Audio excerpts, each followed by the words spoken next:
Hello, ladies and gentlemen. My name is Iliana Magra. I'm a journalist with Kathimerini, and it's my great pleasure to be here at the 10th Delphi Economic Forum, and especially to be here with Sebastian Kurz, who needs no introductions, I'm sure, but just for the panel's sake, I'll just say that he was obviously the youngest chancellor in Austria's history. He served 2 terms from 2017 to 2019, and then again from 2020 to 2021. So without further ado, so Mr. Chancellor, when you were chancellor, you had a great rapport with Donald Trump, and some in Europe even called you Baby Trump. I don't know how you feel about that characterization now, but I was wondering, what could your experience, based on your experience, what would you advise European leaders in terms of how to handle Donald Trump? So first of all, thank you for the invitation. Pleasure to be here for the first time. I start with Baby Trump. So I think there were many nicknames from the opposition when I was Prime Minister. Interestingly, it started when we started to win elections, and I think it was in these days because of our tough position on migration, which I think still is right and needed. And on the US and Trump, yes, it's correct that I met President Trump when I was Prime Minister the first time. He became elected as president, and to be honest, it was an interesting meeting, because normally if you're used as a politician to meet other politicians, all these meetings are in a way similar, even if people belong to different parties or have different views. Most of it is like similar in a way, and Trump definitely is unique in this way. He's not very diplomatic at all. He's not a typical politician. I would say he's a political animal, but he's not a typical politician. And so it was an interesting meeting, but yes, in many areas we came along quite well, but also in these days, if you remember, there were the first ideas on introducing tariffs, and then I think quite wise negotiations between the EU and the US, and it was possible to calm things down. But tariffs were already an issue in his first term. What do you do with a political animal? I mean, you cannot cage it. We're against caging people anyway. So how do you handle someone that you describe as a political animal? And I'll change a bit the order of political animal in a way that he is a politician, yeah, that he likes the political game. But we saw his handling of Volodymyr Zelensky, for example, in the Oval Office. And before we turn our conversation to Ukraine and what should Europe do as well on the matter of the war, in terms of handling the president himself, what can a political leader do? I mean, what happened in the Oval Office, at least in my eyes, was completely unprecedented. Yeah, look, I think, first of all, everywhere in life, but also in politics, I would say personal relations matter. Yeah, and my feeling is that if you look at different areas in the world, the view on Trump and the administration is very different. I spend about half of my time in Middle East. I would say that there are a lot of people, of course not everybody, but there are a lot of people who see him and the administration very positively. If you look at the tariffs for the GCC countries, it was 10%, yeah?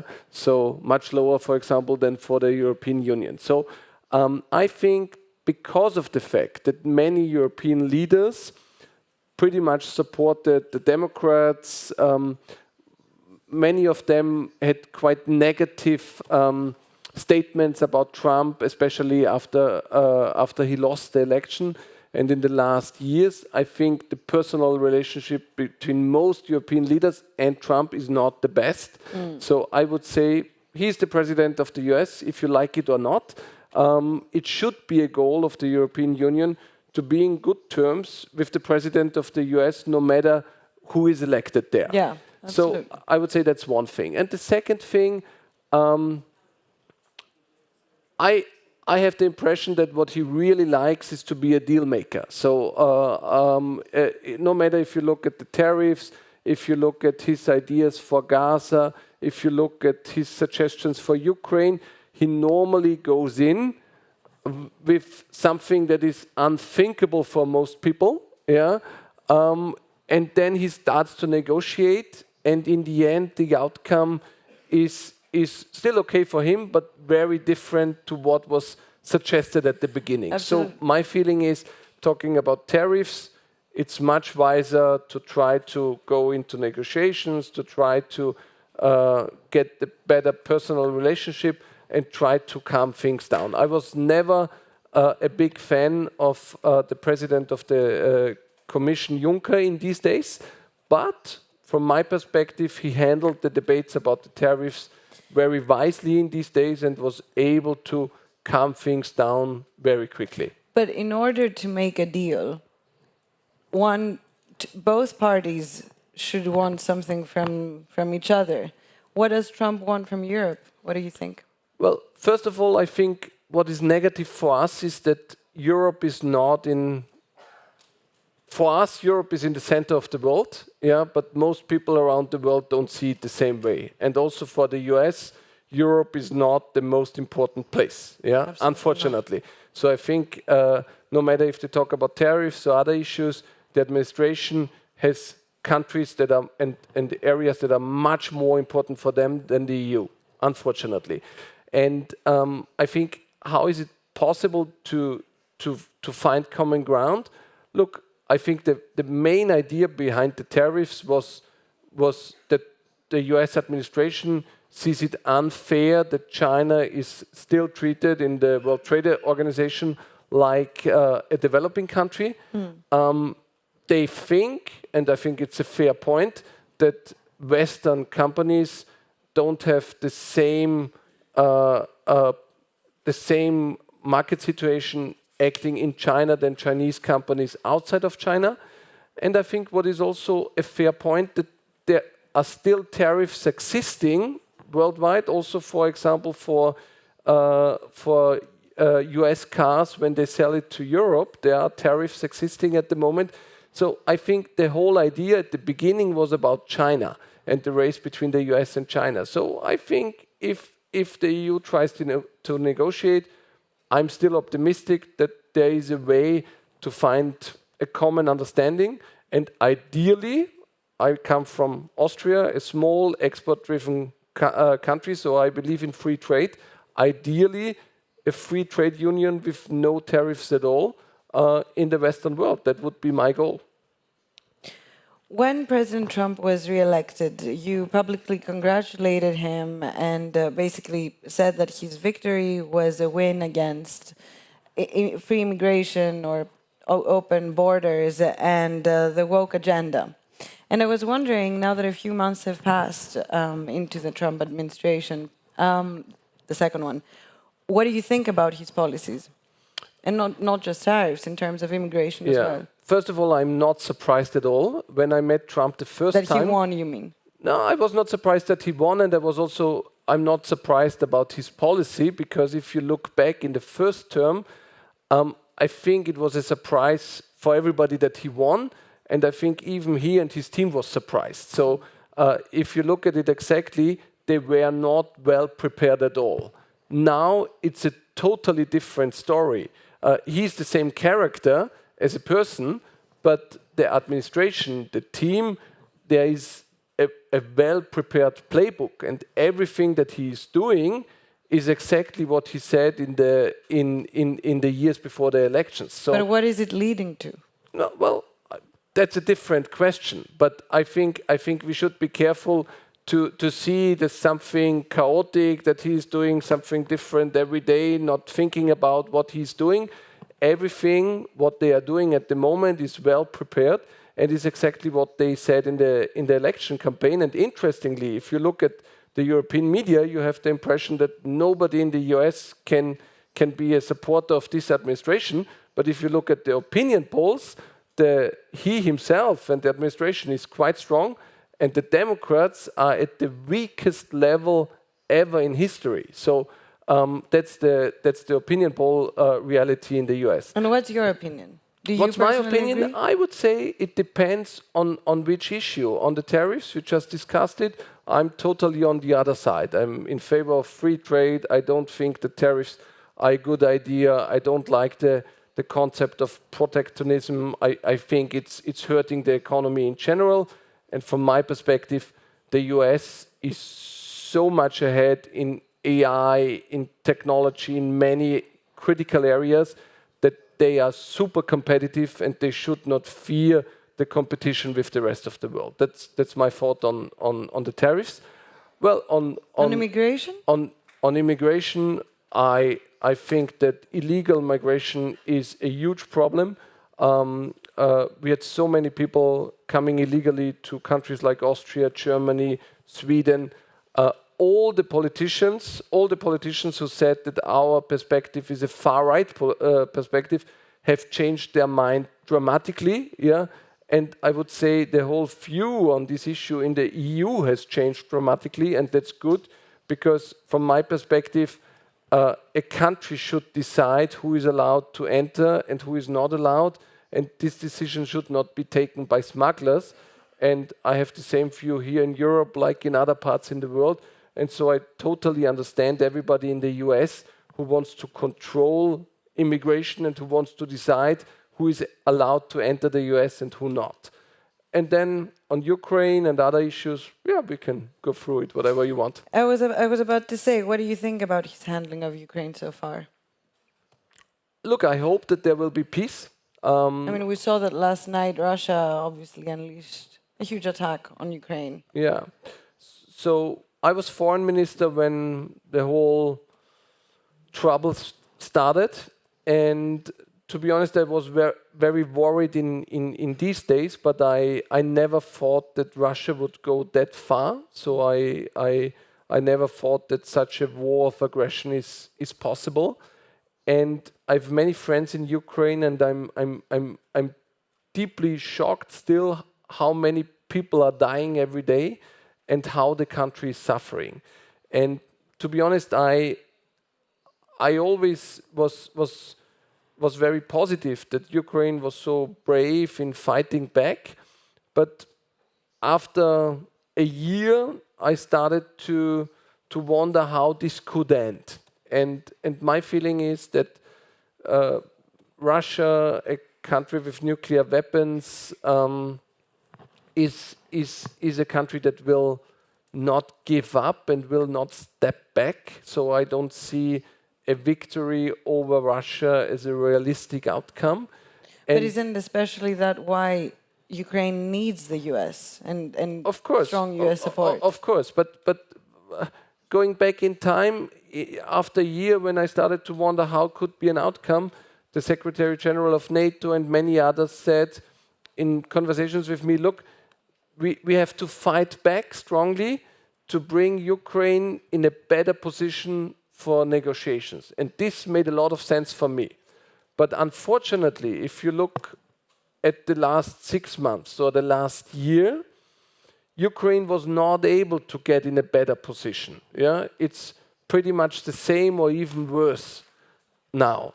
So my feeling is the only potential solution for the war is to negotiate and to find a way out. It's not easy, it's not fair. I understand everybody who is against it, but if you ask me, I don't see a scenario that either Ukraine or Russia is going to win the war. I just see the scenario that it stays like it is. And as it stays like it is, Ukraine is suffering a lot. People are killed every day. The infrastructure is destroyed. So I think the only way out is to try to negotiate. And I hope that these negotiations will at least lead to a ceasefire in order to get better living conditions for the people there. But if Ukraine goes into the negotiations without strong backing by the US and with having the president of the country being basically ridiculed by the American president inside the Oval Office, I mean, how well can it go for them? Well, it's always difficult because whenever you are ready to start negotiations, you can be seen as weak, yeah, because you don't want to fight back, yeah. That's always a risk. I think it was good that the US started to push for negotiations. Yeah, Okay. I think that was the right move because somebody has to do that move. Yeah, I would be more happy to have the EU as the on the table of the negotiations as well. Unfortunately, that's not the case. But to be honest, I think good that at least people are talking to each other, and there's some hope for an outcome. I'm not sure if it's going to happen. I understand everybody who is skeptical. I understand that it's super tough for President Zelensky and for all the Ukrainians. But if you ask me, is there another way out? At least I don't see it. Yeah. What about the Middle East? What do you think about President Trump's plan for Gaza, the proposed plan, at least?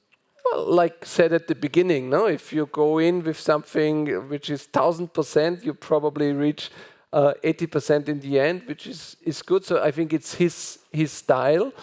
But in general, I'm very happy that the new administration is very supportive towards Israel. I spend a lot of time in the United Arab Emirates, in Abu Dhabi. I spend a lot of time in Tel Aviv, some of the other Gulf countries. And to be honest, the Abraham Accords have changed the region in an enormous positive way. You have many people going from Tel Aviv to Abu Dhabi or to Bahrain. I'm very optimistic that also between Saudi and Israel there will be diplomatic relations hopefully soon. So I think there are a lot of people who want to live together peacefully in the Middle East. And the threat is Iran, and unfortunately Iran is still supporting terrorist organizations in the region, which is a threat not only to Israel and Israelis, it's also a threat to Muslims and Muslim countries in the region.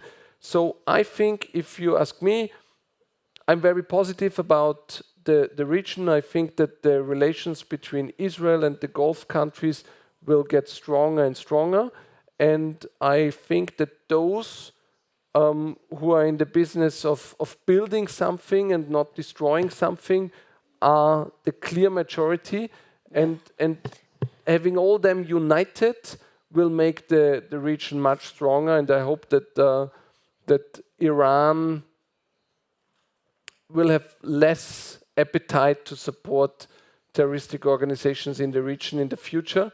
And I hope that there's enough pressure, not only from the region, but also from players like the US and others on Iran not to do that. But you must have been surprised when Trump said that he wants to turn Gaza into a resort, basically. And when he posted an AI video of, golden sculptures of him and Netanyahu on the beach. I'm in Israel every month, so of course I know that this AI-generated video is not reflecting the reality, but He reposted it though.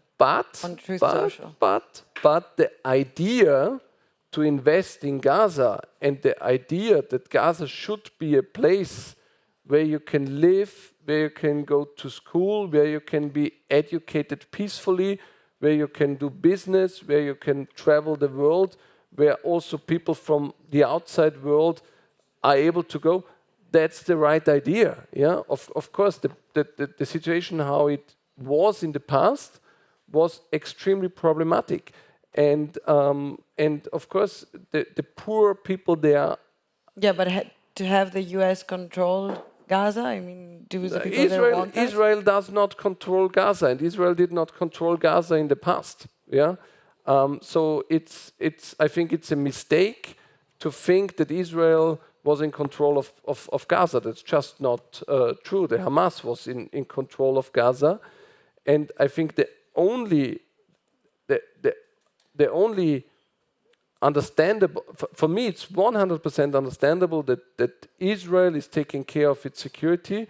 And if there's a terror attack like October 7, where over 1,000 people were brutally killed and hundreds were taken as hostages, for me, coming from a peaceful, neutral country, but for me, it's 100% understandable that the country has the duty to fight back and try to destroy this organization, this terrorist organization, Hamas, that is responsible for all that.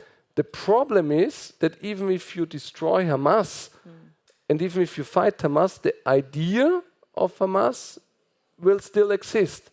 And I think to fight against this idea, it's important to build, to try to be economically successful together, to try to create a different surrounding. And I think this is the right idea for Gaza. It's not easy, but I hope that the countries from the region and also from outside will support the idea of rebuilding Gaza in a different, more positive and not ideologically problematic way. Here's hoping. I don't know how realistic that is, but let's hope so. We have 3 minutes left, so I was wondering, you seem a bit quite more optimistic than other people I've been speaking I'm always to optimistic, yeah. over the past few weeks and months.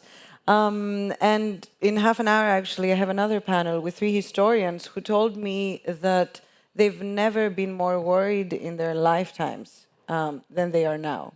And that they all feel like we're in the 1930s of the 21st century, and that maybe we have 2 or 3 years before a full-blown war. What do you think? Well, first of all, nobody knows. Yeah, it's a possible scenario, but I think it's on us to try that this scenario is not going to happen. Of course, there are many crises and the war in Ukraine, but at the same time, I think there's a lot of things that could be done to build a better future. And like what?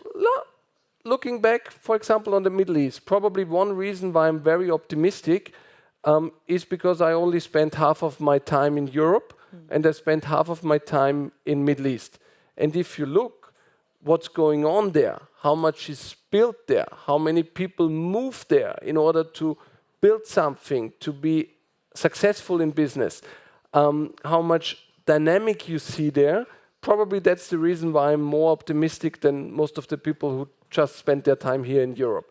And if you look, for example, of the Abraham Accords, that was an unthinkable event a few years ago. Yeah, it was unthinkable that Gulf countries, Muslim countries, start diplomatic relations with Israel, that you have direct flights from Tel Aviv to Abu Dhabi, where business people and tourists travel in both ways. So this is what will help us not go into a full-blown war? No, but for the region there, for example, it's the biggest game changer in the last 100 years. And if you ask me, if Saudi and other countries will follow, I think it's changing the region in an enormous way. And looking at Europe, well, of course there could be a war, but I think we should not seek for that war. Our goal should be to avoid it. And I met President Putin more than 10 times. I know many Russian players in the political landscape well. I don't agree that their main goal is to get in a war with NATO or with Europe. I don't agree on that. I think that they have countries where they have an interest. I think that they believe that they should be the key decision makers in former Soviet Union countries. I think it's unfair. I think it's not their right to do that. But that's how they think. And I think if we are able as European Union, together with the US, hopefully, find a way to deal with Putin and with Russia to calm things down, to get a ceasefire, hopefully negotiations where the outcome is acceptable for both sides.